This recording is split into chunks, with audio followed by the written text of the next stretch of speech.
कुछ दिनों पहले प्राइम मिनिस्टर नरेंद्र मोदी जी की एक वीडियो वायरल हुई थी जहां पर वो पार्लियामेंट की स्पीच में ये बोल रहे थे कि अगर वो आईएएस बन गए हैं, बाबू बन गए हैं, तो क्या सब कुछ वही करेंगे, प्लेन भी उड़ाएंगे और जहाज भी चलाएंगे, पीएसयू भी चलाएंगे, कारखाने भी चलाएंगे। तो आईएएस बन गए तो क्या सब कुछ वही करेंगे, बाबू बन गए तो क्या सब कुछ वही करेंगे।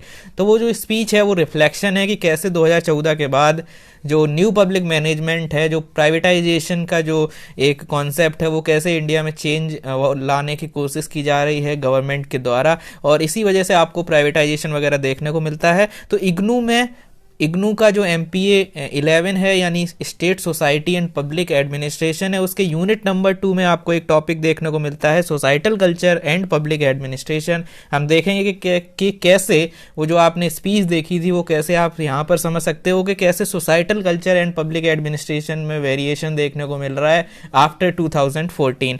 यूनिट नंबर 1 जो था नेचर ऑफ स्टेट के ऊपर हमने वीडियो कवर किया था। उस वीडियो में बहुत सारा आपका प्यार मिला, बहुत सारा सपोर्ट मिला और बहुत सारी डिमांड आ रही थी कि MPA 11 के अदर यूनिट्स के भी वीडियो लाए जाएं। तो यहाँ पर यूनिट 2 कवर करेंगे, relationship among the state, society and public administration. जैसा कि आपको पता है मास्टर्स इन पब्लिक एडमिनिस्ट्रेशन में ये आपका यूनिट नंबर 2 है अंडर MPA 11, जो फर्स्ट ईयर का कोर्स है under the masters in public administration. तो शुरू करते हैं बिना टाइम को वेस्ट किए हुए। अगर आप चैनल पर नए हैं, you can like share subscribe. You can also join the पबेडपीडिया करंट अफेयर मैगजीन, और वहाँ पर आप पढ़ सकते हो करंट अफेयर्स वगैरह। शुरू करते हैं। इस वीडियो में हम बात करेंगे कि कैसे रिलेशन एग्जिस्ट करता है स्टेट और सोसाइटी और पब्लिक एडमिनिस्ट्रेशन के बीच में। इन तीनों के बीच में रिलेशन जो है उसका कॉन्सेप्ट समझेंगे, प्लस रिलेशन देखेंगे। इसके अलावा जो आइडियाज़ हैं इंटर रिलेशनशिप के बारे में, मार्क्स, वेबर और रिक्स के, वो हम यहाँ पर कवर करेंगे। और रिसेंट डेवलपमेंट क्या हुए हैं, यानी कि गवर्नेंस और न्यू पब्लिक मैनेजमेंट के जो पैराडाइम्स हैं निकोलस हेनरी के बारे में यहाँ जिक्र नहीं है, बट जो भी चीज़ें एक्स्ट्रा जो यहाँ पर आप एडिशन कर सकते हो, वैल्यू एडिशन, वो भी मैं यहाँ पर बताऊँगा। और आज हाईलाइट भी की हुई है PDF, तो पूरा वीडियो को जरूर देखिएगा। Let's get started without wasting a bit of time. So सबसे पहले इंट्रोडक्शन। देखो, सिंपल सी बात है कि society, state, public administration, government, सबका बेसिक कॉन्सेप्ट पता होना चाहिए।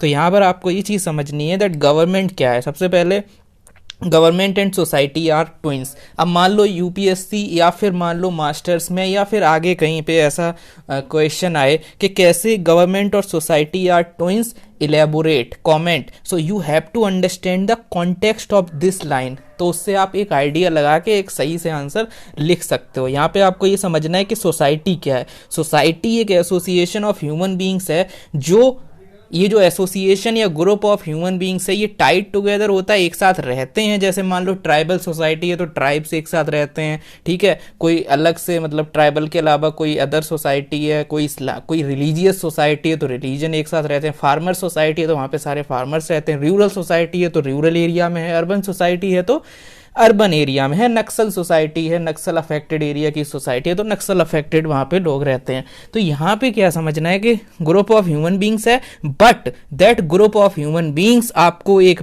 ऑर्डर में मेंटेन देखने को मिलेगा और डिसऑर्डर से दूर रहेगा, यानी कन्फ्लिक्ट और डिसऑर्डर से दूर रहेगा और ऑर्डर मेंटेन रहेगा। अब सोसाइटी में ही लिखा हुआ है कि भाई ऑर्डर मेंटेन रहना चाहिए और डिसऑर्डर से दूर रहना चाहिए, यानी कि एक कंडीशन लग गई कि एक साथ ऐसा नहीं है कि सोसाइटी में मतलब ऑर्डर नहीं है, एक मेंटेन लॉ एंड ऑर्डर नहीं है या फिर डिसऑर्डर है, कन्फ्लिक्ट है, तो वो सोसाइटी रोहिंग्या टाइप का फिर क्राइसिस फेस करेगी। तो एक सोसाइटी की तरह वर्क नहीं कर पाएगी। जैसे मान लो तालिबान का जब इन्वेजन हुआ या तालिबान ने जब कंट्रोल टेक ओवर किया अफगानिस्तान पर, काबुल पर, तो at that point of time कहीं ना कहीं वो जो सोसाइटी वाला एंगल है वो, क्योंकि ग्रुप ऑफ ह्यूमन बींग्स तो है लेकिन जो ऑर्डर है वो मेंटेन नहीं होता है, डिसऑर्डर आ जाता है, तो वेट करते हैं। इंडिया ने क्या कहा कि वेट एंड वॉच करेंगे सो दैट हमें पता चले कि सोसाइटी उस चीज़ को, वो मतलब सोसाइटी अपने पुराने सिस्टम पर या उस तरीके से उस चीज़ को कैसे अडॉप्ट करती है या कैसे चीज़ें चल रही हैं, ठीक है।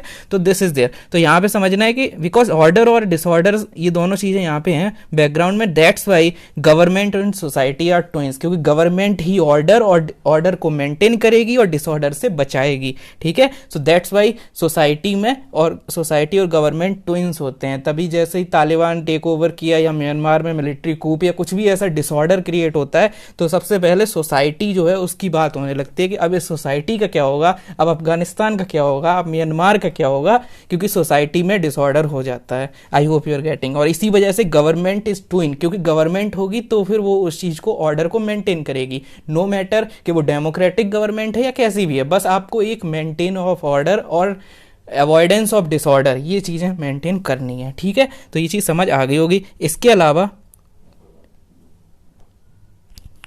तो यहाँ पे सोसाइटी और गवर्नमेंट की डेफिनेशन हल्की हल्की से सोसाइटी की हमारी क्लियर हो गई है। अब गवर्नमेंट की बात करते हैं। गवर्नमेंट जो है तो यहाँ पे लिखा हुआ है that formal government as a regular and professional arm of the state. तो प्रोफेशनल जो फॉर्मल गवर्नमेंट होती है वो रेगुलर और professional arm of the state होती है, या कह सकते हो कि स्टेट सोवरेन, स्टेट की एनफोर्सिंग एजेंसी होती है। जो गवर्नमेंट है वो एनफोर्सिंग एजेंसी होती है, गवर्नमेंट जो है वो स्टेट की एनफोर्सिंग एजेंसी होती है, या कह सकते हो प्रोफेशनल और रेगुलर आर्म ऑफ स्टेट होता है। तो यहाँ से हमें ये पता चला कि जब हम गवर्नमेंट की बात करते हैं वो एक स्टेट का कंपोनेंट है। स्टेट का कौन सा वाला कंपोनेंट है? एक प्रोफेशनल कंपोनेंट है, एक एनफोर्सिंग कंपोनेंट है, उसे हम गवर्नमेंट कहते हैं। क्योंकि स्टेट, अब जैसे समझने की कोशिश करो, हमने प्रीवियस वीडियो में उसमें देखा है कि स्टेट जो है उसके अंदर लेजिस्लेचर, एग्जीक्यूटिव, जुडिशरी ये सब कुछ स्टेट में ही आता है। तो स्टेट क्या है? वो formal arm of the government है, sorry formal arm of the जो फॉर्मल आर्म ऑफ स्टेट है उसको हम कहते हैं आपका गवर्नमेंट, है ना। क्योंकि जो फॉर्मल एनफोर्सिंग एजेंसी है उसे हम गवर्नमेंट कहते हैं, क्योंकि यहाँ पे एग्जीक्यूटिव वगैरह को हम गवर्नमेंट में लेते हैं, जुडिशरी को गवर्नमेंट में नहीं लेते। क्यों? क्योंकि वो एनफोर्सिंग एजेंसी ऑफ स्टेट नहीं है, वो रेगुलर या फिर professional arm of the state नहीं है, क्योंकि स्टेट के अंदर बहुत सारी आर्म्स हैं। तो जो एनफोर्सिंग वाली आर्म है उसे हम गवर्नमेंट कहते हैं। I hope you are getting this thing. अब ये अलग अलग हो सकता है कि मान लो यूएसए में जो enforcing arm of the state है वो आपका एग्जीक्यूटिव जो है वो बहुत ज़्यादा उसमें पावरफुल है। इंडिया में लेजिस्लेचर और एग्जीक्यूटिव के बीच में एक रिलेशन है, तो वहाँ पे वो उस तरीके से है। अगर कहीं पे मान लो कि ये जो एनफोर्सिंग एजेंसी ऑफ स्टेट जो है वो आपकी गवर्नमेंट बन ही नहीं रही, डायरेक्ट कोई मिलिट्री रूल चल रहा है, तो फिर वहाँ पे भी एनफोर्सिंग एजेंसी ऑफ गवर्नमेंट जो भी मिलिट्री लीडर हैं वो हो जाएंगे। तालिबान ने जब अभी रिसेंटली टेक ओवर कर लिया तो वो enforcing agency of the state बन गया, तो उसकी गवर्नमेंट बन गई एक तरीके से, है ना। तो इस तरीके से गवर्नमेंट की डेफिनेशन हो गई और आपको आई गेस समझ में भी आ गई होगी। इसके अलावा अब आप कहोगे स्टेट क्या है? फिर स्टेट क्या है? Sovereign public authority. स्टेट का मतलब जहां पर भी सोवेरेनिटी है वहीं पर स्टेट है। सोवेरेनिटी का मतलब है कि उसको बोलते हैं दैट स्टेट जो सोवरेन है, सोवरेन का मतलब है जो अपने आप में एक इंडिपेंडेंट है, अपने आप में एक कंप्लीट है।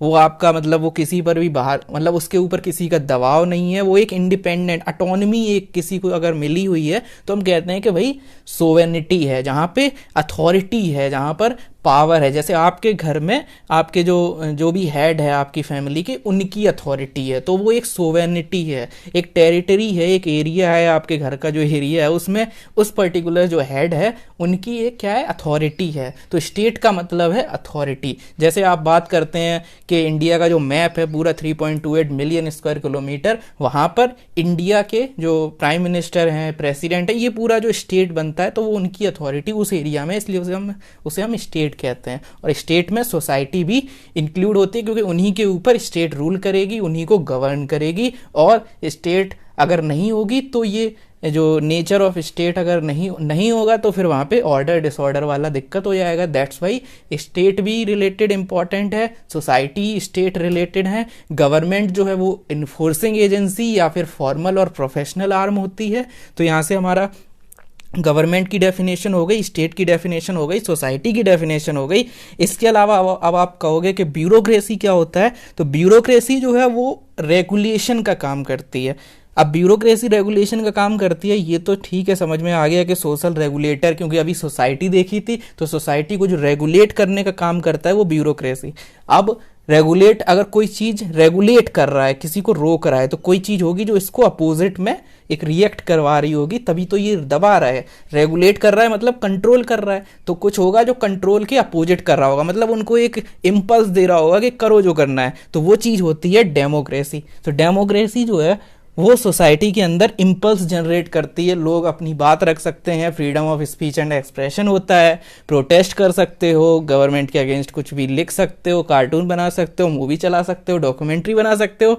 सो डेमोक्रेसी इम्पल्स लाती है और ब्यूरोक्रेसी रेगुलेट करती है। लेकिन जब डेवलपमेंट एडमिनिस्ट्रेशन पढ़ते हैं तो ब्यूरोक्रेसी जो है उसका रोल जो है वो स्टेबिलिटी के साथ साथ चेंज लाने का भी काम करता है। चेंज का मतलब सोशियो इकोनॉमिक ट्रांसफॉर्मेशन, और उसी को कहते हैं डेवलपमेंट एडमिनिस्ट्रेशन। वो अलग टॉपिक है, बट यहाँ पर अभी यही समझना है कि ब्यूरोक्रेसी ट्रेडिशनल सेंस में क्या है, एक रेगुलेटर है, क्योंकि डेमोक्रेसी इम्पल्स दे रही है तो वो इसको रोक रही है। तो डेमोक्रेसी की डेफिनेशन अभी हमने यहाँ नहीं पढ़ी, वो आपको पता होगी पहले से। ब्यूरोक्रेसी, स्टेट, गवर्नमेंट, सोसाइटी, सारे कॉन्सेप्ट आपको यहाँ समझने हैं। तो हमारा जो टॉपिक था वो था state, society and public administration. एक बार क्विक रिव्यू। सोसाइटी क्या है? एसोसिएशन ऑफ ह्यूमन बीइंग जो एक ऑर्डर में रहते हैं और डिसऑर्डर से बच के रहते हैं। अगर ऑर्डर डिसऑर्डर वाला ये सारा कॉन्सेप्ट रखना है तो आपको चाहिए होगा एक वहाँ पे गवर्नमेंट और गवर्नमेंट चाहिए होगी, इसीलिए गवर्नमेंट एंड सोसाइटी ट्विंस होते हैं। गवर्नमेंट क्या है? वो इन्फोर्सिंग एजेंसी है, या फिर कह सकते हो प्रोफेशनल और formal arm of the state है। स्टेट क्या है? जिसके पास प्रोफेशनल, जो आपकी सोवरेन एजेंसी है उसको हम स्टेट बोलते हैं। ठीक है, तो यहाँ से स्टेट हो गया, स्टेट का एक कंपोनेंट हो गया, गवर्नमेंट एक कंपोनेंट हो गया। ब्यूरोक्रेसी डोमिनेशन करने का काम करती है या फिर सोशल रेगुलेशन का काम करती है।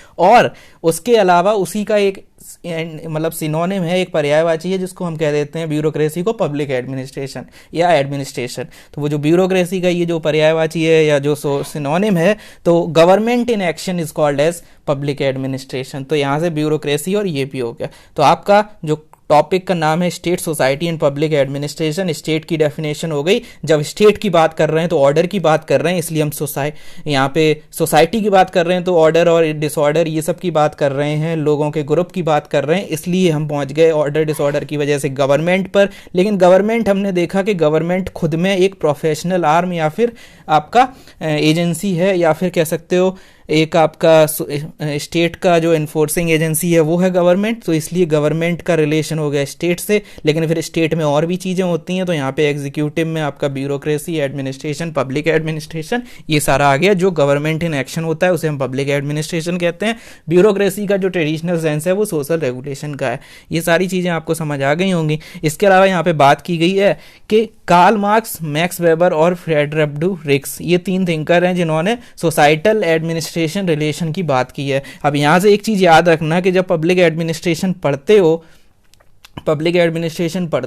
तो वहाँ पे जब भी सोसाइटी की बात आएगी तो यही 3 थिंकर्स आपको मिलेंगे। याद रख लेना ये चीज़। जब लोग कहते हैं कि आप इंटरलिंक कैसे करते हो, कोई आपके पास टेक्निक है, टेक्निक यही है कि मुझे पता है कि जब भी मुझे ये चीज़ें थोड़ी सी हर चीज़ में पता है कि जब भी पार्टिसिपेशन की बात आएगी तो मैकग्रेगर, लेकर्ट, एरगायरेस, MP फॉले, ये सब लोग आ जाएंगे। मुझे वो 4-5 का फॉर्मूला पहले से दिमाग में रहता है। और जब बात आएगी सोसाइटी की तो तुरंत ही मैं लिंक कर दूंगा मैकग्रेगर, मार्क्स, वेबर और रिक्स। और इसके बारे में सोचोगे तो ऑटोमेटिकली आपको लिंक जो है वो एस्पेक्ट लिंक करने को मिलेंगे, दिखेंगे, विजिबल होंगे। तो ये चीज़ ध्यान रखना कि मार्क्स, वेबर और रिक्स, ये तीनों लोग सोसाइटी से रिलेटेड जब भी कोई बात करोगे तो यहाँ पे बात होगी तो ये चीज़ आएगी। ऐसे ही अगर आप मोहित भट्टाचार्य पढ़ते हो, वहाँ पे लिखा होगा एक topic identity of public administration, तो उसमें बहुत सारी आइडेंटिटी है, हिस्ट्री से रिलेटेड भी है ना, पॉलिटी से रिलेटेड है, इकोनॉमी से रिलेटेड है, साइकोलॉजी, फिजियोलॉजी,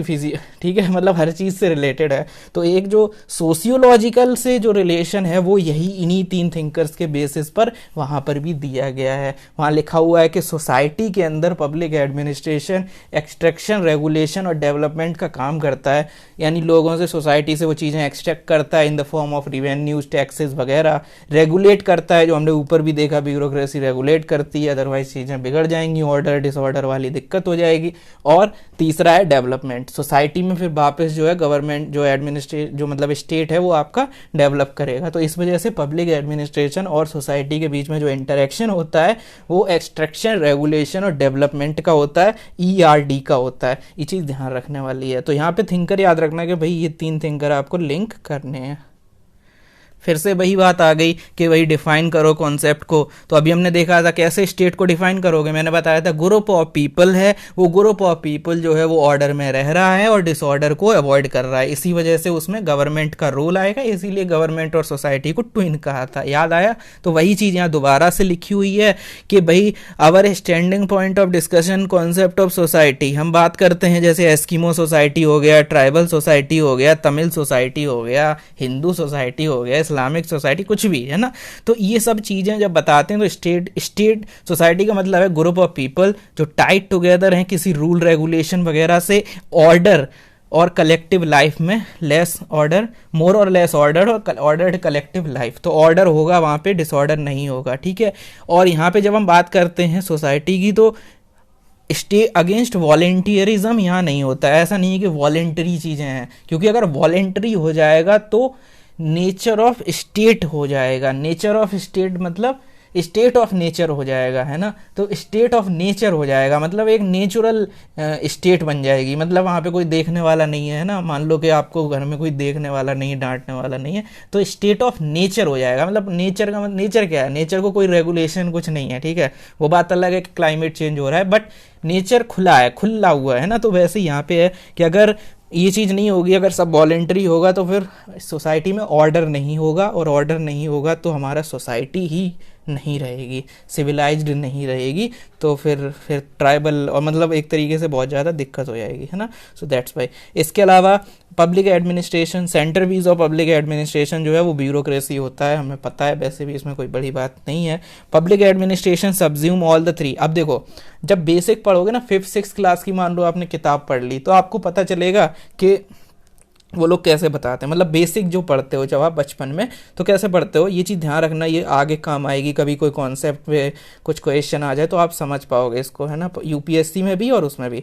स्टेट में पढ़ते हो लेजिस्लेचर, एग्जीक्यूटिव, जुडिशरी, और इसी एग्जीक्यूटिव में आपके 2 तरीके के एग्जीक्यूटिव पढ़ लेते हो। एक इलेक्टेड होते हैं, जैसे आपके जो कैबिनेट मिनिस्टर वगैरह हैं आपके, वो सारे इलेक्टेड एग्जीक्यूटिव हैं, और एक होता है नॉन इलेक्टेड, यानी कि जो आपके नॉन ऑफिशियल हैं, मतलब सॉरी नॉन इलेक्टेड का मतलब जो ब्यूरोक्रेट्स हैं, सेक्रेटरीज हैं, सचिव हैं वगैरह वगैरह।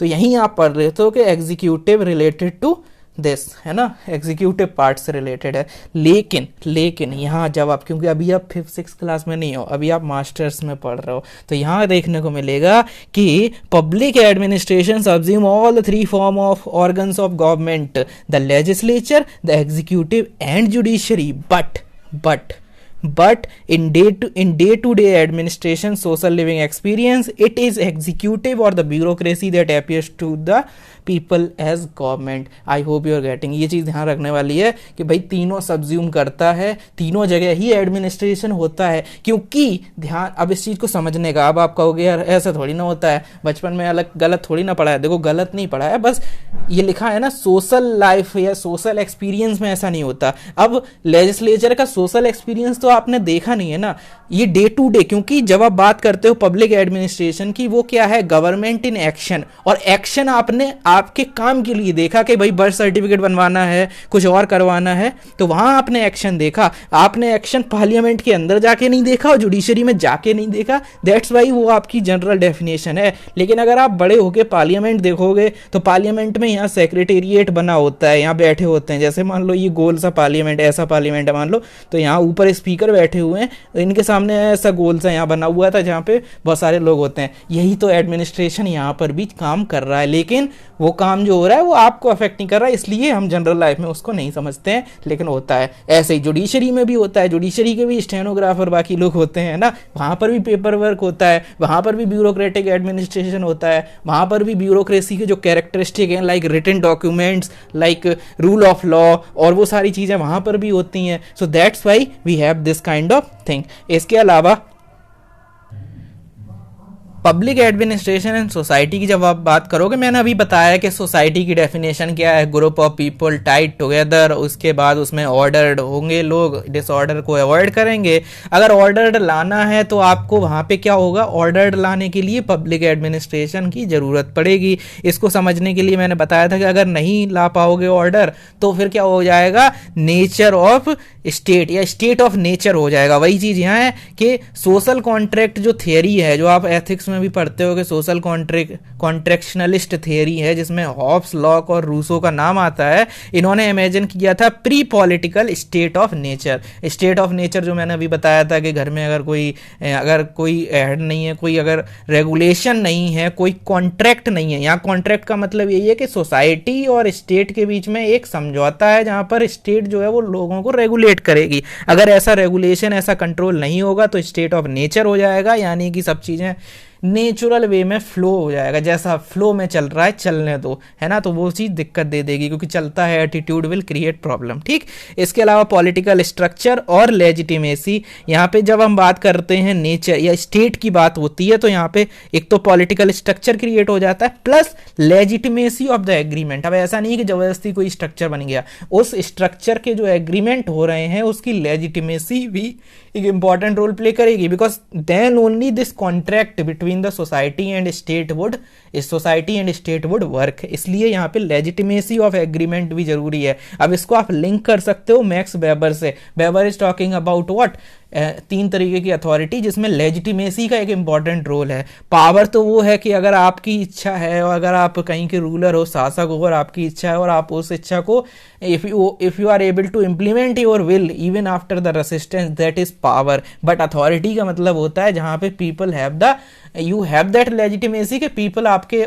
ऑर्डर को, आपकी पावर को एक्सेप्ट करें, आपकी चीज़ों को एक्सेप्ट करें। तो वो जो लेजिटिमेसी है वो 3 तरीकों से आती है, इसलिए अथॉरिटी भी 3 तरीके की होती है। एक होता है ट्रेडिशनल के अंदर एक चैरिस्मेटिक होता है, और एक आपका लीगल रेशनल होता है, और एक आपका बिल्कुल पुराना जो आपका मतलब रूलर बेस्ड वाला होता है ट्रेडिशनल अथॉरिटी। तो ट्रेडिशनल, चैरिस्मेटिक, लीगल रेशनल, ये चीज़ें अथॉरिटी वहीं से आई क्योंकि लेजिटिमेसी डिपेंड कर रही है, वेरी कर रही है। ठीक है, तो आप वेबर से भी इस चीज़ को लिंक कर सकते हो स्टेट की थियरी को।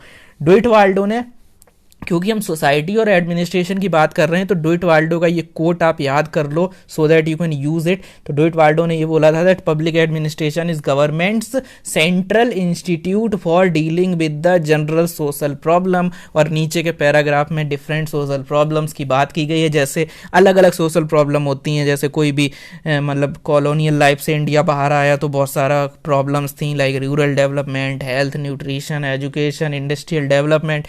सिंपल एसडीजी गोल लिख देना, बस हो गया। वही सारी सोशल प्रॉब्लम्स हैं, वही सारी दिक्कतें हैं। उन दिक्कतों का निवारण जो करता है वो पब्लिक एडमिनिस्ट्रेशन करता है। और इस तरीके से डुइट वाल्डो आपके पब्लिक एडमिनिस्ट्रेशन के पॉपुलर थिंकर भी हैं। अगर आप उनको कोट कर दोगे तो आप कहीं पर भी कोई भी सोसाइटी और पब्लिक एडमिनिस्ट्रेशन से रिलेटेड क्वेश्चन आता है तो यू कैन कोट के डुइट वाल्डो ने ऐसा बोला that public administration is the central institute for dealing with the social problems. और फिर उसको एलेबोरेट कर सकते हो डुइट वाल्डो से हेल्प से, इंट्रोडक्शन लिख सकते हो यूपीएससी एग्जाम में। इसके अलावा सोसाइटी प्रोग्रेस करती है तो ये चीज़ है। अब देखो यहाँ क्या लिखा है कि वाइडन हो जाता है स्कोप ऑफ पब्लिक एडमिनिस्ट्रेशन। देखो स्कोप ऑफ पब्लिक एडमिनिस्ट्रेशन आप पढ़ते हो एडमिनिस्ट्रेटिव थियरी में मास्टर्स के अंदर, और यूपीएससी में भी टॉपिक में है कि स्कोप ऑफ पब्लिक एडमिनिस्ट्रेशन। तो वहाँ पे हम पढ़ते हैं कि स्कोप जो है वो बढ़ता रहता है। क्यों बढ़ता रहता है? क्योंकि वाल्डो ने पहले ही बोला है कि सोशल प्रॉब्लम्स को सॉल्व करने के लिए एडमिनिस्ट्रेशन है। अब क्योंकि सोशल प्रॉब्लम्स कोई लिमिटेड नहीं है, स्टैटिक नहीं है, क्योंकि ये चीज़ें डायनेमिक हैं, तो ये चीज़ें स्कोप को भी बढ़ाती रहती हैं। जैसे रिसेंट अगर प्रेजेंट कॉन्टेक्स्ट में देखो, एनवायरनमेंट है, क्लाइमेट चेंज है, इकोलॉजी है, even gender issues in public administration, engendering of development, मतलब it is not endangering, it is engendering, मतलब जेंडर जो है उसका पार्टिसिपेशन होना चाहिए ताकि जो आपका वर्ल्ड इकोनॉमिक फोरम का ग्लोबल जेंडर गैप इंडेक्स है उसमें हम और आगे आ पाएँ। तो इस तरीके से लिंक कर सकते हो मोहित भट्टाचार्य का जो चैप्टर है जिसमें कैमिला स्टाइवर्स और बहुत सारे थिंकर वगैरह के नाम है, वो आप पढ़ सकते हो और इस तरीके से आप इन चीज़ों को समझ सकते हो। I hope you are getting कि कैसे सोसाइटी और पब्लिक एडमिनिस्ट्रेशन आपस में लिंक्ड हैं। अब बात आ गई सोशल कल्चर, सोसाइटल कल्चर और पब्लिक एडमिनिस्ट्रेशन। ये सबसे इंपॉर्टेंट टॉपिक है इस पूरे पर्टिकुलर वीडियो का। तो यहाँ पे क्या बात है कि कल्चर जो है, कैसे सोसाइटल कल्चर चेंज होता है, कैसे अलग अलग तरीके से पब्लिक एडमिनिस्ट्रेशन वर्क करता है। जो मोदी जी की स्पीच थी उसी से रिलेटेड ये आर्टिकल है। तो यहाँ पे बी गाय पीटर्स, इन्होंने 2001 में ये डिस्कस किया था कि कैसे अलग अलग यहाँ पे ब्यूरोक्रेसी और कैसे अलग अलग मीन्स हैं to running the large scale organisation. ये जो टॉपिक है इसको आप पब्लिक सेक्टर अंडरटेकिंग से रिलेटेड कॉन्सेप्ट्स में भी यूज़ कर सकते हो। अगर आपका पबेड ऑप्शनल है यूपीएससी के लिए ये वीडियो देख रहे हो तो you can just use it in the PSU chapter, क्योंकि ब्यूरोक्रेसी जो है वो अलग अलग लार्ज स्केल ऑर्गेनाइजेशन को अलग अलग तरीके से चला सकती है। एक होता है इंटरप्रेन्योरियल, एक होता है ब्यूरोक्रेटिक सोसाइटी। दो तरीके की सोसाइटी हैं, इंटरप्रेन्योरियल और ब्यूरोक्रेटिक। और यहाँ पे सबसे पहले जो इंटरप्रेन्योरियल सोसाइटी है, जैसे फॉर एग्जांपल यहाँ पे हम बात कर रहे हैं ब्रिटिश की, तो ब्रिटिश में जो स्टाइल ऑफ मैनेजमेंट है वो पर्सनल है, पर्सनल था, had been personal. The administration of public policy in Great Britain has been through the personal bargaining and negotiation as much as though the bureaucratic imposition of authority. ठीक है, तो यहाँ पे क्या है, स्टाइल जो है वो इंटरप्रेन्योरियल है। और इंटरप्रेन्योरियल का मतलब है एक इंटरप्रेन्योर, यहाँ पे स्टेट का इंटरफेरेंस नहीं है, यानी कि पर्सनल बार्गेनिंग है, अथॉरिटी या स्टाइल ऑफ मैनेजमेंट है वो पर्सनल है।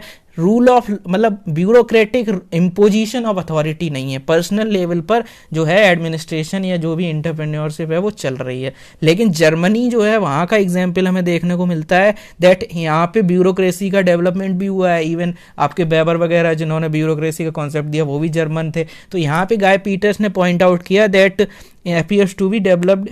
यहाँ पे क्या है, मतलब ये चीज़ बाद में आएगी, इसके पहले ये समझो कि जर्मनी में कैसा है, जो ब्यूरोक्रेटिक सिस्टम है, यानी ब्यूरोक्रेटिक इम्पोजिशन ऑफ अथॉरिटी होता है, पर्सनल चीज़ें नहीं है, पर्सनल लेवल पर काम नहीं हो रहा, ब्यूरोक्रेटिक इम्पोजिशन ऑफ अथॉरिटी, एक यूनिवर्सल ब्यूरोक्रेसी वहाँ पे स्टेट की पावर से काम चल रहा है। यहाँ क्या है, इंडिविजुअल लेवल पर, जैसे मान लो इंडिविजुअल लेवल पर जो गूगल है, फेसबुक है, ऐसे ब्रिटेन में चल रहा था, इमेजिन, मतलब ये चीज़ें वहाँ की नहीं है यूके की, बट यस ऐसे कुछ प्राइवेट या पर्सनल लेवल पर जो है वो मैनेजमेंट चल रहा था, ऑर्गेनाइजेशन वर्क कर रही है। लेकिन जर्मनी में ऐसा नहीं था, जर्मनी में इम्पोजिशन बाय द स्टेट था, अथॉरिटी ऑफ स्टेट थी, और इस वजह से वहां पर क्या था, ब्यूरोक्रेटिक स्टाइल था। एक तीसरा टाइप और होता है, और उस तीसरे टाइप को आपको अच्छे से समझना है कि दैट थर्ड टाइप जो है which is called as the participatory organisation. Participatory organisation drive its energy from the members and the active involvement, members from its member and their active involvement, क्योंकि पार्टिसिपेशन का मतलब ही होता है उसमें part लेना। ठीक है, जैसे फॉर एग्जांपल स्वच्छ भारत मिशन इज एग्जांपल, जहाँ पे लोगों ने खुद पार्टिसिपेटरी अप्रोच, जन भागीदारी है ना, जन भागीदारी, जन आंदोलन जब बन जाता है तो आराम से काम हो जाता है, ऐसा ही यहाँ पे है। ठीक है, तो ये बात करता है, पार्टिसिपेटरी वाला वर्क करता है convergence of government and societal effort. अब गवर्नमेंट का एफर्ट क्या है कि गवर्नमेंट कोई स्कीम चला रही है ना, और सोसाइटल एफर्ट क्या है, प्राइवेट सेक्टर, स्टॉक मार्केट के जो स्टॉक ऊपर जा रहे हैं, है ना, वो सारी चीज़ें क्या है, प्राइवेट सोसाइटल एफर्ट। ये क्या है, गवर्नमेंट एफर्ट। गवर्नमेंट एफर्ट क्या है, जर्मनी में जो हो रहा था। सोसाइटल एफर्ट क्या है, यूके में जो हो रहा था। ये वाला कौन सा स्टाइल था, इंटरप्रेन्योरियल स्टाइल। ये स्टाइल कौन सा था, ब्यूरोक्रेटिक स्टाइल। तो यही है पार्टिसिपेटिव में दोनों की यहाँ पे चीज़ें देखने को मिलती हैं। अगर आपको, अब आप कहोगे यार ये तो कुछ भी मतलब सोसाइटल, मतलब दो अभी तक हमने क्या पढ़ा, ब्यूरोक्रेटिक स्टाइल और दूसरा वाला इंटरप्रेन्योरियल स्टाइल, दोनों के एग्जाम्पल देख लिए। फिर तीसरा पढ़ा पार्टिसिपेटिव, जिसमें दोनों का कॉम्बिनेशन है। अब ये चीज़ थोड़ा ब्यूरोक्रेटिक, इंटरप्रेन्योरियल, इसको कुछ और वर्ड्स में लिखना हो तो पीटर ने यहाँ पे ये भी बोला कि दो तरीके के सोसाइटल कल्चर हैं। ये समरी है एक तरीके से, ठीक है। एक बोला रेशनलिस्ट और डिडक्टिव कल्चर, और एक बोला प्रैग्मेटिक और एम्पेरिकल कल्चर। पहला वाला जो है वो कॉन्टिनेंटल यूरोप में देखने को मिलता है, जहाँ पे डिसीजन मेकिंग इज ब्यूरोक्रेटिक, जो हमने ऊपर पढ़ा था ना, तो वही ब्यूरोक्रेटिक वाला जो है उसे हम रेशनलिस्ट और फिर डिडक्टिव बोल रहे हैं। रेशनलिस्ट क्यों बोल रहे हैं, क्योंकि बेबेरियन की जो ब्यूरोक्रेसी जो है उसमें रेशनैलिटी को माना गया कि भाई ये रेशनल ब्यूरोक्रेसी है, दैट्स वाई। और डिडक्टिव इसलिए बोल रहे हैं क्योंकि deductive reasoning from a legal premise, एक लॉ बना हुआ है, एक पूरा कॉन्स्टिट्यूशन मान लो बना हुआ है, अगर इंडिया का कॉन्टेक्स्ट देखें, या फिर मान लो एक पूरा एक फ्रेमवर्क है, उस फ्रेमवर्क में लीगल प्रीमाइस है, उसके बेसिस पर चीजें डिड्यूस की जा रही हैं, है ना। उसके बेसिस पर चीज़ें डिड्यूस की जा रही हैं। एक मतलब रिटन डॉक्यूमेंट है कुछ, क्योंकि ब्यूरोक्रेटिक है, ब्यूरोक्रेटिक में रिटन रूल्स का अलग ही महत्व है ना। तो that's why we are saying like this, क्योंकि बेबेरियन ब्यूरोक्रेसी है, क्योंकि ये कॉन्टिनेंटल यूरोप की बात हो रही है, इसी वजह से ये एक तो रेशनलिस्ट है, बेबेरियन ब्यूरोक्रेसी है, और डिडक्टिव क्यों है, क्योंकि कहीं से डिड्यूस हो रहा है। कहां से डिड्यूस हो रहा है? रिटन रूल्स से, ब्यूरोक्रेटिक रिटन रूल्स से डिड्यूस हो रहा है। तो ये पहला जो पॉइंट है रेशनलिस्ट और डिडक्टिव, ये कुछ नहीं है, ये वही है जो ऊपर हमने ब्यूरोक्रेटिक पढ़ा था जर्मनी वाला, वही चीज ये है। और यहाँ पर वही चीज है, बस ये कॉन्टिनेंटल यूरोप यहाँ पर का एग्जाम्पल दे दिया गया, क्योंकि जर्मनी कॉन्टिनेंटल यूरोप में आता है, कोई क्वेश्चन नहीं है। और deductive reasoning of legal premise, तो डिडक्टिव है और रेशनलिस्ट है। दूसरा जो है देखने को मिलता है, दूसरा यहाँ पे हरभजन सिंह का नहीं है, लेकिन ये दूसरा है प्रैग्मेटिक और एम्पेरिकल। यहाँ क्या बात हो रही है, ये आपको देखने को मिलता है यूके में और नॉर्दर्न यूरोप में। अभी हमने देखा था ना कि दो होते ब्यूरोक्रेटिक और एंटरप्रेन्योरियल, तो ये एंटरप्रेन्योरियल का दूसरा नाम है। क्या नाम है यहाँ पे? एम्पेरिकल और प्रैग्मेटिक। यहाँ क्या होता है? Generalities is derived from the series of individual decision. हमने ऊपर भी देखा था कि पर्सनल बार्गेनिंग होती है, वही चीज यहां लिखी है कि इंडिविजुअल डिसीजन के बेसिस पर जनरलिटीज को डिराइव किया जाता है, यानी इंडिविजुअल से जनरलिटीज बनाई जा रही है, यानी कि इंडक्टिव तरीके से काम हो रहा है, यानी कि प्रैग्मेटिक। और दूसरा नाम इसका क्या है? प्रैग्मेटिक और इंपेरिकल कल्चर। यहाँ क्या बोला जा रहा है? इंडिविजुअल डिसीजन से जनरलिटीज बनाई जा रही हैं। जबकि ऊपर वाले में क्या था कि पहले से एक लीगल प्रीमाइस था, उससे डिड्यूस करते हुए स्पेसिफिक लेवल पर हम आ रहे थे, क्योंकि वहाँ ब्यूरोक्रेटिक रूल्स थे। यहाँ क्या है? इंटरप्रेन्योरियल है, पर्सनल बार्गेनिंग है। तो दोनों चीज़ों को कंबाइन करोगे तो you will be able to understand कि सोसाइटल कल्चर दो तरीके के होते हैं, और थर्ड वो है वो अलग से वो पार्टिसिपेटिव बन रहा है। And in India we have that only, ठीक है, पार्टिसिपेटिव टाइप का। तो इस तरीके से समझ सकते हो, और I hope you are getting. और ये दोनों ही कल्चर हम कहाँ के पढ़ रहे हैं? डेवलप्ड कंट्रीज के, क्योंकि हमने कहाँ की बात की? यहाँ पे दोनों जगह यूरोप, यूके, जर्मनी की बात की, या फिर कह सकते हो कॉन्टिनेंटल यूरोप और इन सब चीज़ों की बात की। तो आप कहोगे तो डेवलपिंग कंट्रीज का क्या? तो डेवलपिंग कंट्रीज के कॉन्टेक्स्ट में फ्रेड डब्ल्यू रिक्स आगे बताएंगे, जो हम आगे पढ़ेंगे। अब बात करेंगे तीनों थियरीज की एक एक करके, जो मैंने तीन थिंकर्स बताए थे, मार्क्स और वेबर और रिक्स। तो सबसे पहले सोसाइटी एडमिनिस्ट्रेशन का जो रिलेशनशिप है मार्क्स की भाषा में, तो आपको ये चीज़ वैसे ही पता होगी कि मार्क्स जो थे वो कैपिटलिज्म के बहुत ही खतरनाक वाले विरोधी थे, and he used to talk negative about the capitalism. तो उनकी जो आइडिया था ब्यूरोक्रेसी का, वो था with respect to that only, कि वो सोसाइटी और स्टेट में जो ये सब कैपिटलिज्म की टेंडेंसी हैं उन सब के अगेंस्ट बोलते थे। तो पॉलिटिक्स की बात, सोशियोलॉजी और पॉलिटिक्स के कॉन्टेक्स्ट में उनका जो आइडिया था वो ब्यूरोक्रेसी पर वो थोड़ा बहुत बोल देते थे, ठीक है। तो यहाँ पे एक इनका law on theft of would भी है। ये लॉ ऑन थेफ्ट, ये इनका मतलब इन्होंने 2-3 पॉइंट्स की बात की है। एक तो यहाँ पे देखने को मिलेगा स्टेट का जो सेंसरशिप रहता है, इसके अलावा law on theft of woods, और इन्होंने क्या बात की कि सोसाइटी रिप्रेसिव कैरेक्टर है ब्यूरोक्रेसी का, है ना, और अपेरेंट रोल है कि भाई यूनिवर्सल लॉ तो बनते हैं, लेकिन रियल रोल क्या होता है कि पर्टिकुलर सोशल इंटरेस्ट को ही प्रमोट करते हैं। मतलब यूनिवर्सल का तो बस नाम है, लेकिन असली जो रियल रोल है वो क्या होता है, मतलब एक स्पेसिफिक इंटरेस्ट, एक कैपिटलिस्ट इंटरेस्ट को ही ये लोग बढ़ावा देते हैं। और ये जो law of theft of would है, ये बोलता है कि जो पहले आपको पता है कि पीजेंट्स और जो गरीब लोग होते थे जंगलों में रहते थे, पेड़ काटते थे, लकड़ी काटते थे, जलाते थे, उससे उनकी लाइवलीहुड और लाइफ्स को बहुत ही ज़्यादा फायदा रहता था। लेकिन क्या हुआ, ये प्राइवेट ओनर, मतलब क्या हुआ, लॉज बने, उनको क्रिमिनलाइज किया गया, ट्राइबल्स को जंगलों में रहने नहीं दिया गया, है ना। ये सारी चीज़ें जो आप पढ़ते हो, डिस्प्लेसमेंट हुआ, और उससे क्या हुआ, उनका जो भी मतलब राइट्स थे फॉरेस्ट के वो खत्म हो गए। तो इसको ये कहते हैं law of theft of would. और ये क्यों हुआ? बिकॉज ऑफ दीज कैपिटलिस्ट और because of all these things, ठीक है। तो वही चीज़ों का ये विरोध करते हैं, बिकॉज हमें पता है जो कम्युनिज्म है, मार्क्सिज्म है, वो एक मतलब बेसिक सोसाइटी, जो बेसिक इंडिविजुअल सोशल लेवल पे वो चीज़ें डील करता है। इसके अलावा उन्होंने क्रिटिसाइज भी किया हीगल फिलॉसफी ऑफ राइट को। हीगल का जो मानना था वो ये था कि भाई जो ब्यूरोक्रेसी है वो एक ब्रिज है सोसाइटी और सिविल सोसाइटी के बीच में, स्टेट और सिविल सोसाइटी के बीच में। ये पर्टिकुलर इंटरेस्ट को जनरल इंटरेस्ट में ट्रांसलेट करती है। जैसे फॉर एग्जांपल अगर आप पढ़ते हो मतलब हेनरी फ्योल के 14 प्रिंसिपल ऑफ एडमिनिस्ट्रेशन पढ़ते हो, तो वहाँ पे 14 प्रिंसिपल में ये भी है कि भाई इंडिविजुअल इंटरेस्ट को जनरल इंटरेस्ट के सामने सबॉर्डिनेट करना चाहिए। ये सारे प्रिंसिपल हैं का मतलब रूल बुक में यही सब लिखा हुआ है। तो हीगल की फिलोसफी ऑफ राइट भी यही बोलती है कि भाई स्टेट जो है, ब्यूरोक्रेसी जो है वो ऐसे काम करती है। लेकिन इन्होंने बोला, क्रिटिसाइज किया किसने, मार्क्स ने। तो मार्क्स ने कहा कि भाई ये कुछ नहीं है, ये तो combination of mutual reinforcement of incompetence है, बिल्कुल मतलब निकम्मे लोग हैं, कुछ काम के नहीं है, और प्राइवेट नेचर इनका सब कुछ है, और ऐसा कुछ नहीं है कि ये पर्टिकुलर इंटरेस्ट को बढ़ावा नहीं देते।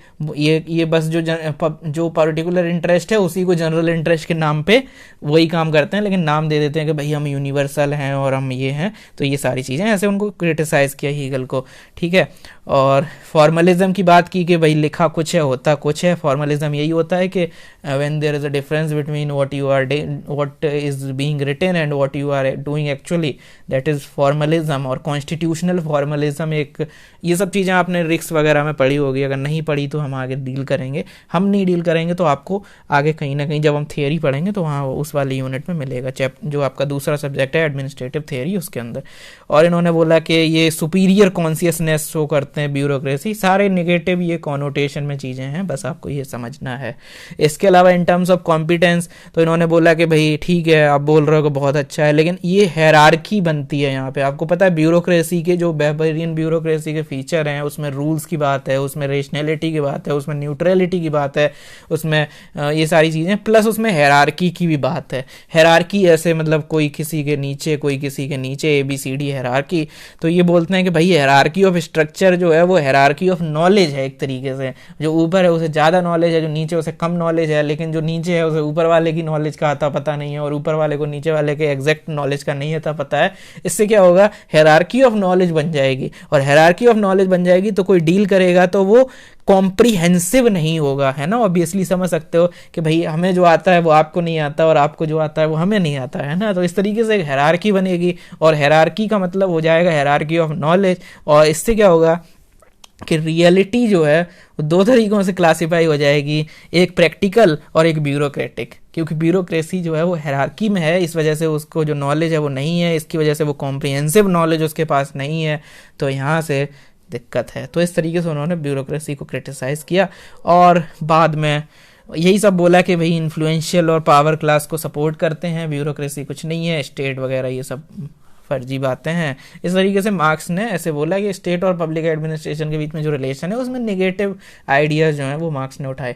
बेबर जो थे, बेबर ने कैसे रिलेशनशिप की बात की, सो ही वाज लाइक, बेबर का आपने पढ़ा होगा, अगर नहीं पढ़ा है तो एडमिनिस्ट्रेटिव थ्योरी में हम डील करेंगे। तो इम्पैक्ट ऑफ रिलीजियस व्यू की यहाँ पे बात है। ये इंपॉर्टेंट मैंने हाईलाइट इसलिए कर दिया क्योंकि बाकी सारी चीज़ें आप अपनी प्रसाद और बाकी बुक्स जब पढ़ते हो तो मिल जाती हैं, लेकिन ये चीज़ नहीं मिलती कि कैसे रिलीजियस व्यू का कैपिटलिज्म के ग्रोथ पे कैसे इम्पैक्ट पड़ता है ना। तो यहाँ पे प्रोटेस्टेंट एथिक्स वो सारी चीज़ें आगे आएंगी। तो ये सारी चीज़ें हैं, और इन्होंने मतलब कुछ चीज़ों की बात की, जैसे ब्यूरोक्रेसी। तो सबको पता है कि बेबेरियन ब्यूरोक्रेसी जो है वो ब्यूरोक्रेसी के उनका जो बेसिक आइडिया है वो बेबर का है, ठीक है। लेकिन उसके बैकग्राउंड में, कॉन्टेक्स्ट में कुछ पॉइंट्स हैं जो आपको समझने हैं। That development of the money economy in so far as the pecuniary compensation of the official is concern is a presupposition for bureaucracy. तो पहला presupposition for the bureaucracy क्या है कि भाई मनी इकोनॉमी डेवलप होनी चाहिए, development of money economy, या फिर कह सकते हो stable system of taxation is the pre condition for the bureaucratic administration. Otherwise फिर करप्शन और वो सब चीज़ें हो जाएंगी। तो एक स्टेबिलिटी ऑफ इकोनॉमी, या फिर स्टेबिलिटी ऑफ टैक्सेशन, या फिर डेवलपमेंट ऑफ मनी इकोनॉमी, या stability of economy stable administration के लिए ज़रूरी है। और stability of stable economy could be guaranteed by stable administration. यहाँ पे क्या आ सकता है क्वेश्चन कि स्टेबल इकोनॉमी और स्टेबल एडमिनिस्ट्रेशन के बीच में चिकन एग रिलेशन है, कैसे? क्योंकि एडमिनिस्ट्रेशन यानी कि ब्यूरोक्रेसी तभी चल पाएगी जब डेवलपमेंट ऑफ मनी इकोनॉमी होगा, जब स्टेबल टैक्सेशन होगा। अदरवाइज सैलरी कैसे दोगे? अगर सैलरी नहीं दोगे तो फिर आपने बर्नार्ड का पढ़ा होगा कॉन्ट्रीब्यूशन सेटिस्फेक्शन इक्विलिब्रियम, वो बिगड़ जाएगा। या मोटिवेशन थियरी में आपने बहुत सारे थिंकर पढ़े होंगे, है ना। तो वो सब बिगड़ेगा और लोगों को मोटिवेशन नहीं मिलेगा, मैस्लो हर्ट्जबर्ग कोई काम नहीं आएंगे। और उस वजह से एडमिनिस्ट्रेशन कोलैप्स कर जाएगा। और अगर एडमिनिस्ट्रेशन कोलैप्स, अगर स्टेबल एडमिनिस्ट्रेशन नहीं है तो फिर स्टेबल इकोनॉमी भी गारंटेड नहीं हो सकती, क्योंकि जब एडमिनिस्ट्रेशन ही नहीं स्टेबल है तो फिर सोसाइटी में लॉ एंड ऑर्डर सब बिगड़ जाएगा, और वो बिगड़ जाएगा तो फिर कोई भी इन्वेस्टमेंट नहीं होगा, एफडीआई वगैरह बंद हो जाएगा, बाहर से कोई आएगा नहीं, ऊपर से सैंक्शन लग जाएंगे वो अलग, तो इस तरीके से चीज़ें गड़बड़ हो जाएंगी। I hope you are getting.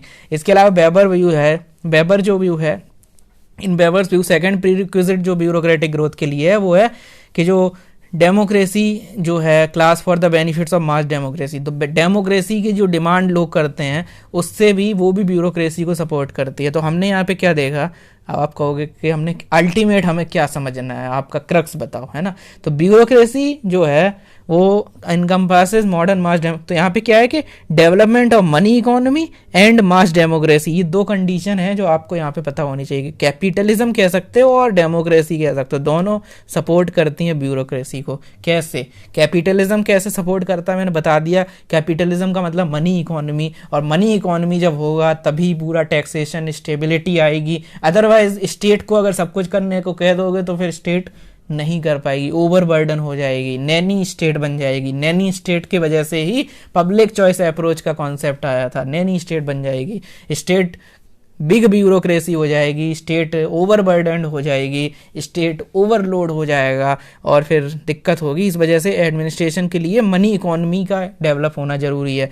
और दूसरा है, और इवन कैपिटलिज्म ही डेवलप हुआ था, उसी वजह से ही ब्यूरोक्रेसी आया था। उसका रीजन ये है कि उसके पहले फ्यूडल सोसाइटी थी, कैपिटलिज्म या मनी सोसाइटी के पहले फ्यूडल सोसाइटी थी। और फ्यूडल सोसाइटी में अगर आपके पास जमीन है तो आपके पास सब कुछ है, और वो चीज़ें इनहेरिडिटरी, मतलब एक जनरेशन से दूसरी जनरेशन जाती थी, मतलब किसी के पास डेवलप होने का कोई स्कोप नहीं था, किसी के पास टैलेंट को अपना दिखाने का कोई स्कोप नहीं था। लेकिन मनी इकोनॉमी और कैपिटलिज्म से क्या होता है कि नो मैटर आप पे जमीन है, जायदाद है, वो हेरिडिटरी वाला रूल तो कोई मतलब का ही नहीं है। If you have talent you will be able to do anything, है ना। तो इस तरीके से आप फिर किसी भी प्राइवेट सेक्टर में बहुत ग्रोथ अपनी अचीव कर पाते हो, बिकॉज वहाँ पे कोई भी कोई ऐसा नहीं होता कि ये इनके लड़के हैं और वो उनके लड़के हैं। इस तरीके से वहाँ फ्यूडलिज्म नहीं होता, और उससे अपॉर्चुनिटी के हिसाब से चीज़ें होती हैं, डेवलप होती हैं, मिडिल क्लास ग्रो करता है, और वहाँ से फिर ब्यूरोक्रेसी वगैरह ये चीज़ें आती हैं, क्योंकि ये जो मिडिल क्लास ग्रो हुआ है ये चीज़ों को चेंज करेगा। डेमोक्रेसी को मिडिल क्लास डिमांड करेगा, जो हमने ऊपर देखा, middle class for the benefit of mass democracy. तो मिडिल क्लास का डेवलपमेंट कैपिटलिज्म के डेवलपमेंट की वजह से मिडिल क्लास डेवलप होगा, वो मास डेमोक्रेसी के लिए बोलेगा, और वो मास डेमोक्रेसी जब आएगी तो फिर डेमोक्रेसी इतनी ज़्यादा हो जाएगी, इतना ज़्यादा सब पब्लिक जो मतलब डेमोक्रेटिक जो आइडियाज़ हैं, इक्वलिटी, लिबर्टी, ये सब इतने ज़्यादा हो जाएंगे कि स्टेट उनको कंट्रोल नहीं कर पाएगी। तो स्टेट को चाहिए होगा कुछ स्पेशलाइजेशन, और उस स्पेशलाइजेशन की वजह से करना पड़ेगा कुछ एडमिनिस्ट्रेटिव स्ट्रक्चर का इंतजाम in order to fulfil those demands of the democratic regime, और उस वजह से फिर आपका ब्यूरोक्रेसी की जरूरत पड़ेगी। I hope you are getting. बिल्कुल साइक्लिक चीज़ें हैं, कैसे डेवलप हुई वो आप समझ गए होंगे कि कैसे पहले फ्यूडलिज्म था, कोई मतलब नहीं था, कोई डिमांड नहीं थी कहीं से कि डेमोक्रेसी की, कहीं कुछ नहीं था। फिर जैसे मनी इकोनॉमी डेवलप हुई उसकी वजह से लोग अपने मतलब डेवलप हुए, उनकी फाइनेंशियल कंडीशन इम्प्रूव हुई, अगर टैलेंट है तो वो डेवलप हुए, मिडिल क्लास आया, मिडिल क्लास ने डेमोक्रेसी की डिमांड की, और डेमोक्रेसी की डिमांड की वजह से जब डेमोक्रेसी बढ़ गई तो फिर ब्यूरोक्रेसी को स्ट्रक्चर को भी लाना पड़ा। I hope you are getting. और उस तरीके से ब्यूरोक्रेसी का डेवलपमेंट हुआ। तो हमें क्या पता चला कि भाई development of money economy and the emergence of mass democracy, क्योंकि मनी इकोनॉमी आएगी तो मास मतलब फ्यूडलिज्म का जाना और कैपिटलिज्म का आना, इससे डेमोक्रेसी आई, और डेमोक्रेसी से बाद में एडमिनिस्ट्रेशन का भी डेवलपमेंट हुआ, ब्यूरोक्रेसी की भी डिमांड उठी। I hope you are getting this chronology. अगर कोई भी डाउट है तो मैं दोबारा ये चीज़ आपको, आप एक बार और वीडियो को देखिए, आपको समझ आ जाएगा। मैंने पूरा इसको समझाने की कोशिश की, जो यहाँ नहीं लिखा है उसको भी मैंने इनकॉर्पोरेट किया ताकि आप समझ सकें। इसके अलावा अब आपने, चलो ये तो बात हमें समझ आ गई, लेकिन ये तो आपका फिजिकल लेवल पे देखने को मिल रहा है। What about motivation, psychology? तो ये तो फिजियोलॉजी हो गया कि भाई डेमोक्रेसी ये चल रहा है, ये लोग डेवलप हो रहे हैं, फ्यूडलिज्म से कैपिटलिज्म, कैपिटलिज्म से डेमोक्रेसी, डेमोक्रेसी से ब्यूरोक्रेसी, ये तो हमें दिख रहा है। What about psychology? तो उस लेवल पे प्रोटेस्टेंट एथिक्स या स्पिरिट ऑफ कैपिटलिज्म आ जाएगी, जो मैंने बताया था, क्योंकि कैपिटलिज्म में भी प्रोटेस्टेंट एथिक्स आ जाता है। प्रोटेस्टेंट एथिक्स मतलब प्रोटेस्ट करने वाली एथिक्स। फ्यूडलिज्म में कोई प्रोटेस्टेंट एथिक्स का कोई वो नहीं है, स्कोप, है ना। लेकिन जब कैपिटलिज्म और ये सब चीज़ें हैं तो प्रोटेस्ट करने का, यानी जो एस्टेब्लिश्ड गलत चीज़ें हैं, कंजर्वेटिव चीज़ें हैं, उनको उनके अगेंस्ट जो खड़ा होना, उसी को हमको बोलते हैं प्रोटेस्टेंट एथिक्स। और ये सब यूरोप वगैरह में डेवलप हुआ था और उस वजह से भी कहीं ना कहीं ब्यूरोक्रेसी को एक बूस्ट मिला था। तो bureaucratic government and bureaucratic capitalism went hand in hand. ये चीज़ आई होप समझ में आ गई है, बिल्कुल कहानी की तरह याद रखना है, ठीक है। और reformation this created a spiritual climate for the blossoming of bureaucracy. मैंने बताया था अभी कि कैसे के फ्यूडलिज्म से आया कैपिटलिज्म, कैपिटलिज्म में जब लोग कैपिटलिज्म में ढल गए अच्छे से तो डिमांड बढ़ी, तो डेमोक्रेसी आया, और डेमोक्रेसी इतनी ज़्यादा हो गई कि कंट्रोल, फिर उसको स्पेशलाइज करने की ज़रूरत पड़ी, स्पेशल ऑफिसर्स की ज़रूरत पड़ी, क्योंकि पॉलिटिशियन तो सब कुछ नहीं कर सकते, तो ब्यूरोक्रेसी, एडमिनिस्ट्रेशन वगैरह का डेवलपमेंट हुआ, ठीक है। और मोटिवेशन लेवल पर इसी कैपिटलिज्म के साथ साथ यहाँ पे एक एंगल था, वो था Protestant ethics. I hope you are getting, इसका स्क्रीनशॉट ले सकते हो, ये पॉइंट आपको याद रखना है कि कैसे फ्यूडलिज्म, कैपिटलिज्म, डेमोक्रेसी, ब्यूरोक्रेसी और प्रोटेस्टेंट एथिक्स आपस में रिलेशन है। और यही सब जो देख रहे हो ये क्या है, रिफॉर्मेशन, ये सब रिफॉर्म ही तो होता जा रहा है। इससे क्या बना, एक वातावरण बना, कैसा, स्पिरिचुअल क्लाइमेट बना, किसके लिए, for the blossoming of bureaucracy. I hope you are getting, और ये सारी चीजें आपका समझ आ गया होगा। ब्यूरोक्रेसी एक सोशियोलॉजिकल फिनोमिना है, ठीक है, वॉज अ सोशियोलॉजिकल फिनोमिना, क्योंकि even weber was a sociological thinker, कोई एडमिनिस्ट्रेटिव थिंकर नहीं होते थे, पहले की बात है बहुत, ठीक है। इसके अलावा ये सब आपने वेबर का पढ़ा होगा, प्रसाद एंड प्रसाद वगैरह में, तो सिंपल है कि भाई वेबर ने 3 तरीके की, मैंने अभी ऊपर बताया था कि लेजिटिमेसी इंपॉर्टेंट है, और लेजिटिमेसी जो है वो अथॉरिटी में होती है, और ये लेजिटिमेसी का मतलब है कि आपका कोई ऑर्डर एक्सेप्ट क्यों करे, तो या तो चैरिज्मेटिक हो आप, इतने ज़्यादा चैरिज्मा हो आपके अंदर कि कोई मतलब बहुत ही पावरफुल, शक्तिशाली, आप बोलते बहुत अच्छा हो, बहुत अच्छी ओरेटरी स्किल है, तो ऐसे लोग एक्सेप्ट करेंगे आपका अथॉरिटी को, है ना। या ट्रेडिशनल कि भाई राजा का बेटा ही राजा बनेगा, ऐसा कुछ है, तो इसलिए लोग एक्सेप्ट करेंगे। और लीगल का मतलब कि भाई लीगल डोमिनेशन, ये सब चीज़ें, लेजिटिमेसी वहाँ से भी आती है। जैसे इंडियन जो है, इंडिया में अभी क्या है कि कहाँ से आ रही है लेजिटिमेसी, किसी गवर्नमेंट की, किसी रूलर की, वो आ रही है बिकॉज कॉन्स्टिट्यूशन में लिखा है कि भाई जो भी मेजोरिटी से इलेक्शन जीतेगा वो रूल करेगा 5 साल के लिए, सो दैट्स वाई लेजिटिमेसी वहाँ से आ रही है ना। अगर कहीं कोई डिक्टेटर है तो चेरिज्मा से हो रहा होगा कि भाई वो बहुत अच्छा है, या कहीं अगर वो सब चल रहा है मतलब राजा का बेटा राजा ऐसा, तो वहाँ ट्रेडिशनल एंगल है। I hope you are getting. तो ये 3 तरीके हैं जहाँ से लेजिटिमेसी आती है, अथॉरिटी बनती है, ठीक। अब रिक्स है, रिक्स ने क्या बोला, एक ecological study of public administration में रिक्स को जाना जाता है, और इन्होंने बात की कि कैसे इकोलॉजी जो है वो इंपॉर्टेंट रोल प्ले करती है, एनवायरनमेंट जो है वो कैसे पब्लिक एडमिनिस्ट्रेशन को अफेक्ट करता है, जो भी वातावरण है आसपास का।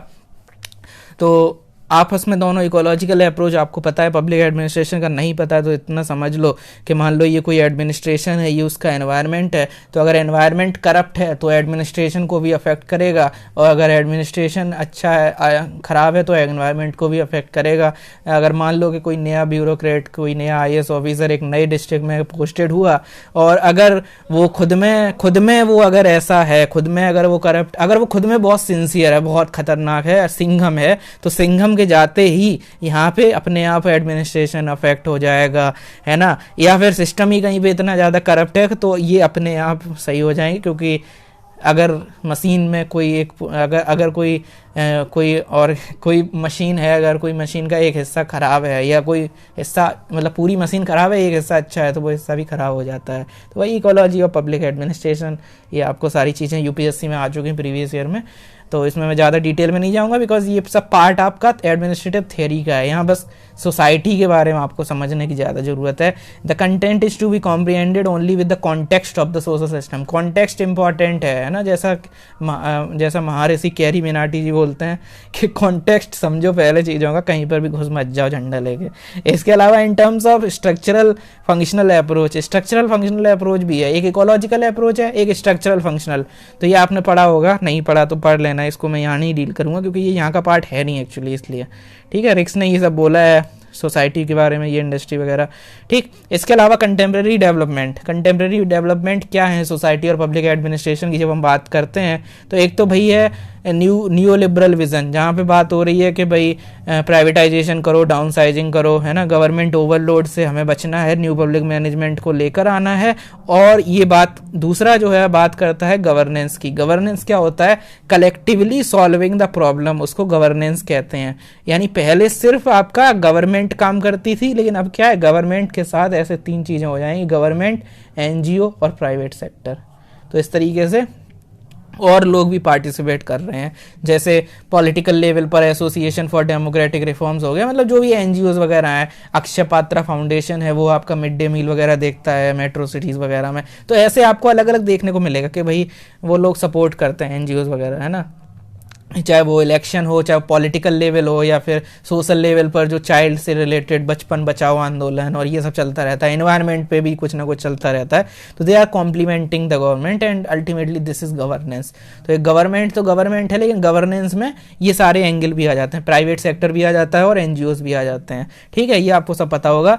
इसके अलावा न्यू डेवलपमेंट जो है यहाँ पे एक कुछ और भी, जैसे इंक्लूसिव पब्लिक एडमिनिस्ट्रेशन, इंक्लूसिविटी की बात हो रही है। तो फाइनेंशियल इंक्लूजन, जैसे जनधन आधार मोबाइल, ये सब शुरू हुआ इंडिया में, जनधन योजना चली है ना, फ्री अकाउंट वगैरह, तो बहुत सारी चीज़ें। तो फाइनेंशियल इंक्लूजन या इंक्लूसिव पब्लिक एडमिनिस्ट्रेशन भी यहाँ पे एक नया ट्रेंड है। और ये जो आपके गवर्नेंस है, ये एक पैराडाइम है, और ये जो एनपीएम वगैरह है, ये भी पैराडाइम है। तो ये सारे निकोलस हेनरी के पैराडाइम है पब्लिक एडमिनिस्ट्रेशन के, ये सब हैं। और इसकी वजह से सोसाइटी और पब्लिक एडमिनिस्ट्रेशन के बीच के रिलेशन जो है वो चेंज हुए हैं। तो आज की वीडियो में हमने बहुत सारी चीज़ें देखी। हमने देखा कि स्टेट, सोसाइटी, पब्लिक एडमिनिस्ट्रेशन में स्टेट की डेफिनेशन क्या है, स्टेट की डेफिनेशन क्या है, उससे पहले देखा कि सोसाइटी की डेफिनेशन एज सच क्या है, और उसमें फिर गवर्नमेंट जो बनती है वो क्या है, गवर्नमेंट प्रोफेशनल आर्म होती है या फिर इन्फोर्सिंग एजेंसी होती है स्टेट का, स्टेट क्या है, वो सोवरेन पब्लिक अथॉरिटी है, और फिर जो ब्यूरोक्रेसी है वो क्या है, और एडमिनिस्ट्रेशन क्या है। हमने ये सारे बेसिक कॉन्सेप्ट देखे, उनके बीच का रिलेशन देखा, तीनों थिंकर्स की बातें देखी। और सोसाइटल कल्चर में 2 तरीके के सोसाइटल कल्चर, एक था एंटरप्रेन्योरशिप वाला और एक था ब्यूरोक्रेटिक वाला। एंटरप्रेन्योरशिप यूके में था और वो ब्यूरोक्रेटिक वाला जर्मनी में था। उसका दूसरा नाम भी हमने फिर देखा कि एक को डिडक्टिव रेशनल बोलते हैं और दूसरे को डिडक्टिव नहीं, रेशनल भी नहीं, डिडक्टिव रेशनल नहीं, उसको एम्पेरिकल बोलते हैं, एम्पेरिकल और प्रैग्मेटिक, है ना। तो हमने ऐसे देखा, और हमने देखा कि एक कॉम्बिनेशन थर्ड वर्ल्ड कंट्रीज में पार्टिसिपेटिव देखने को मिलता है, जहां पर दोनों के best of both the birds, दोनों हाथों में लड्डू, ऐसा वाला हम सिस्टम चलाते हैं। जहाँ पे हमारे यहाँ जो थर्ड वर्ल्ड कंट्रीज हैं वहाँ पे प्राइवेटाइजेशन भी हो रहा है, और जो आपके सोशल जस्टिस के कॉन्सेप्ट हैं उनका भी पालन हो रहा है। I hope you are getting. बहुत ही मैंने डिटेल में समझाने की कोशिश की है। कुछ चीज़ें मैंने बहुत ज़्यादा इलेबोरेट नहीं की, जैसे रिक्स का मॉडल क्या है, वो उसमें मैं डिटेल में नहीं गया, because we are discussing with the state, society and public administration. क्योंकि ये बाकी सारी चीज़ें आप कहीं ना कहीं दूसरे सोर्सेज से हम कवर करेंगे, वीडियोज़ भी आपको मिलते हैं। पब्लिक एडमिनिस्ट्रेशन के थिंकर्स भी इस चैनल पर आपको एक प्लेलिस्ट मिलेगी, क्रैश कोर्स, वहाँ पे जितने थिंकर हैं वो अलग से वीडियो बन चुका है। तो मैं जो थिंकर्स हैं उनको डिटेल में डील नहीं करूँगा, क्योंकि मैं लगभग 3 साल से 10 बार पढ़ा चुका हूँ थिंकर्स, और थिंकर मुझे भी बोरिंग लगते हैं। और सारे वीडियोस आपको इस चैनल के crash course on public administration में मिल जाएंगे। उनमें हर चीज़ है, एमपीए से लेके आपका प्रसाद प्रसाद और मोहित भट्टाचार्य, कहीं पर भी कोचिंग के नोट्स तक कहीं से भी कुछ भी है तो वो उन थिंकर्स में कवर किया हुआ है। टेलीग्राम ज्वाइन कर लो, वहाँ पे पीडीएफ भी देख सकते हो, वहाँ पे सिंपल सा समझ आ जाएगा, डायग्राम वगैरह बना के मैंने थिंकर्स तो बहुत अच्छे से ऑलरेडी कराए हुए हैं। That's why I am not dealing with that. तो crash course on public administration की सीरीज है, उसमें 20-25 थिंकर जितने हैं वो सारे एग्जैक्ट कवर हैं, तो आप वहाँ से देख सकते हो। सो बाकी चीज़ें एमपीए वाली जो है वो मैं यहाँ कवर कराऊंगा, बिकॉज ऑलरेडी मैं करा चुका हूँ, so I don't want to duplicate my efforts. तो इस तरीके से चीज़ें हैं। I hope you are getting. So this is it for the day, और don't forget to like, share and subscribe. This is it. Thank you so much.